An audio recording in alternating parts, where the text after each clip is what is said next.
Our first speaker talking to us about campus safety will be Sergeant Jennifer Enlow from the University Police Department. We'll be talking about security. Please join me in welcoming Sergeant Enlow. All right, howdy. Making sure that works before I start. That would be really convenient, huh? I'm Sergeant Jennifer Enlow. I, of course, work for Texas A&M University Police Department. I've been with the department for about 13 years now. The majority of that was spent on patrol as an officer and then later, of course, as sergeant. I moved over to the Community Services Unit, which is what I'm here representing now in January. So we're trying to do a lot of different things with that program. If you guys are interested, before I get into the slides, we're going to talk about just some of the things that we offer in that unit. So if anybody needs any alcohol, drug awareness programs, active threats of any kind, so active shooter, active threat can be anything, right? So we broaden that to an active threats presentation. We do that as well. So if you need that for your class or you need it for your community, we don't just stick primarily, right here. We're also, the self-defense program that we will be offering will be for women. It will be an all-inclusive class, and it will be also for men. Will be advertised on our social media coming up in the fall if you're interested in that. So a little bit about the department. We have approximately 72 commissioned peace officers. We are just like any other municipality. Did it cut out? There it goes.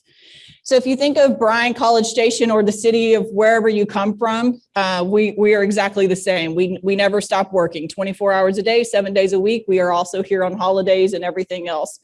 We have a security division that works with us as well. Their uniform is a little bit different. It's light blue instead of ours. And of course, they have some different equipment on there.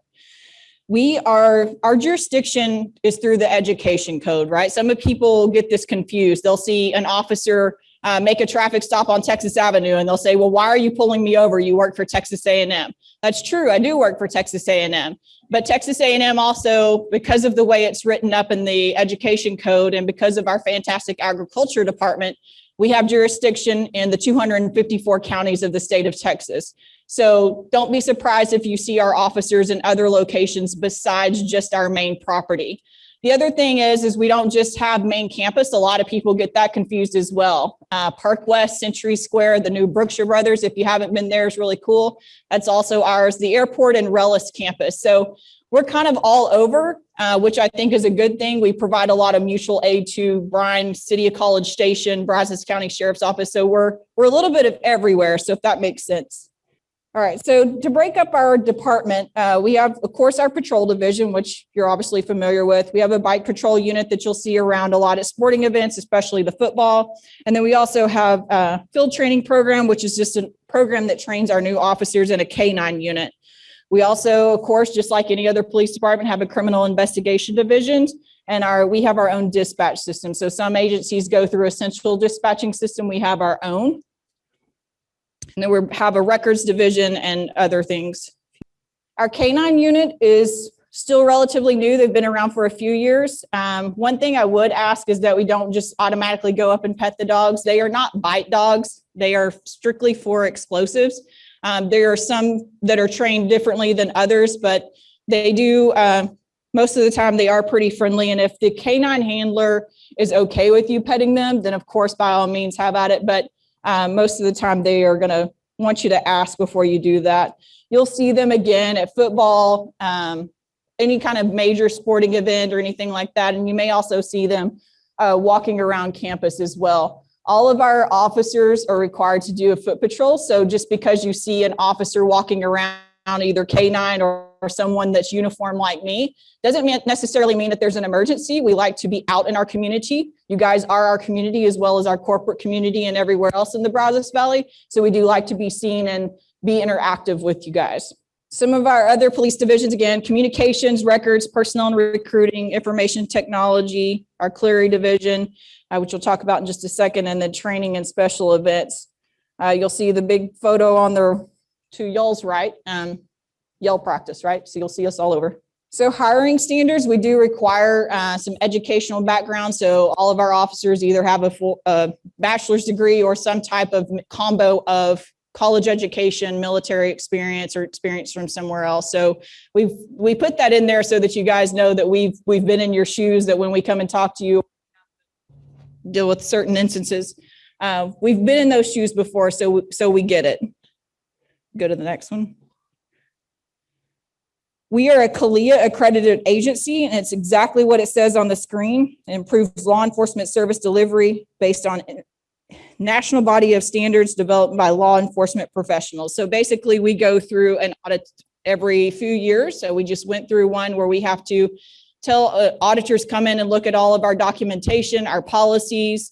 There's only a few percentage of law enforcement that has the CALEA accreditation, and it basically just holds us to a higher standard. So we're pretty proud of that. Some of the crime problems that you may see, of course, is theft. A lot of people, for some reason, leave their property over in just random buildings, and they'll run off and go to the restroom or take a quick break or something like that. I don't recommend doing that. Even though we all know Aggies don't lie, cheat, or steal, it does happen. So if you are going to leave property, laptops, cell phones, whatever a case may be, please have someone watch that. Of course, this is a college town. We deal with alcohol violations. Northgate is directly across the street, so it's not anything that's uncommon. We deal with it a lot. Of course, it's sporting events and things like that. Traffic violations. Again, we're a state agency. A lot of people, for some reason, think that because we're Texas A&M police that sometimes our tickets are less, or we get confused with parking or transportation services. Usually, most of the citations that if you receive one from a peace officer starts in the $100 to $200 range. The transportation services start off at a lower rate, so just to be aware of that. We do have some burglary and vehicle burglary cases. Right now, there's kind of ebbs and flows. So be mindful. You don't want to just leave property of value sitting out in your vehicle, right? It's no different than any other place that you live. You want to make sure that you lock those things, hide them, do whatever you can do to protect it. Code Maroon, probably most of you have signed up for this. If you have not, this is a good way to have an emergency notification sent to you. So if something, in the event of an active shooter or emergencies, weather-wise or anything else, this is how it would be sent. This is not going to be like if you're looking for a crime log or something like that, that would be on either our social media or our website. This is for true emergencies. We need an evacuation, bomb threats, things like that. So that's what we use it for, and hopefully you guys are signed up for it. Some of the programs we talked about a little bit earlier, self-defense. Again, that's going to cover women, all-inclusive, and men. So if you're interested in that, just reach out to us on our social media, and that'll be coming up in the next slide. We also do Coffee with a Cop National Night Out. It's actually coming up. That's going to be October 5th. The two locations that it will be held at is either Hullabaloo Residence Hall or at the Green at Century Square. So if you guys are interested in coming out to that, they'll have lots of snacks and free fun. This is our social media website. We're active on Twitter and Facebook if you guys are interested in following us. And then the next slide is just our website in case you need any more information. If you are interested, again, in any programs, you can reach out to me. I am on this webpage. Just reach out and email me. It's the best way to contact me and let me know what you need.